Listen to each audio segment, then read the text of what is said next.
जम्मू प्रांत के president advocate रतन लाल गुप्ता ने एलओपी के बयान पर पलटवार किया। उन्होंने कहा कि नेशनल कॉन्फ्रेंस ने 370 का एजेंडा कभी नहीं भूला, लेकिन मौजूदा हालात में और मुद्दों पर ध्यान देना जरूरी है। वहीं कैदियों के मुद्दे पर सीएम के खिलाफ बयान और एमबीबीएस सीटों पर राजनीतिकरण करने को लेकर बीजेपी पर जमकर हमला बोला। सुनिए क्या कहा। 370 का जो फोबिया उनको चढ़ा हुआ है, वो बात को समझ नहीं रहे हैं, हालात को समझ नहीं रहे हैं और ग्राउंड रियलिटीज को नहीं समझ रहे हैं। नेशनल कॉन्फ्रेंस का हमेशा मौकफ है और रहा है और रहेगा, वो है 370।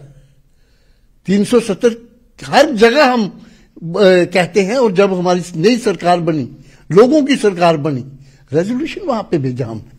पहला काम ये किया है, वो भूल जाते हैं, करे क्या कोई। तो इस वक्त जो इशू है वो है रेस्टोरेशन ऑफ स्टेटहुड। फौरी तौर पे जम्मू कश्मीर को मिलना चाहिए।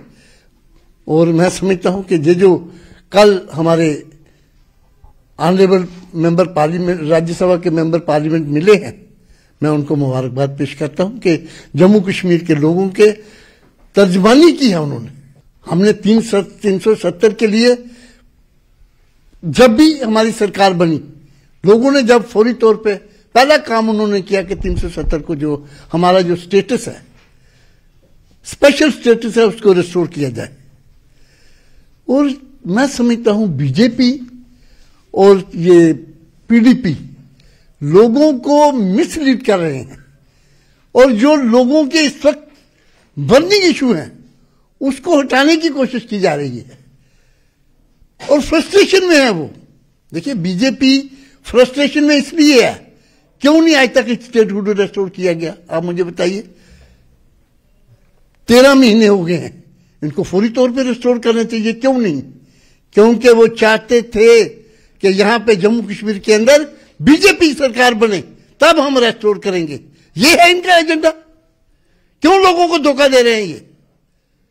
इनको फौरी तौर पे चाहिए कि स्टेटहुड रिस्टोर किया जाए, क्योंकि बीजेपी की गवर्नमेंट जम्मू कश्मीर में ये दिन के सपने लेना बंद करे और इनको कभी मिलने वाली है नहीं।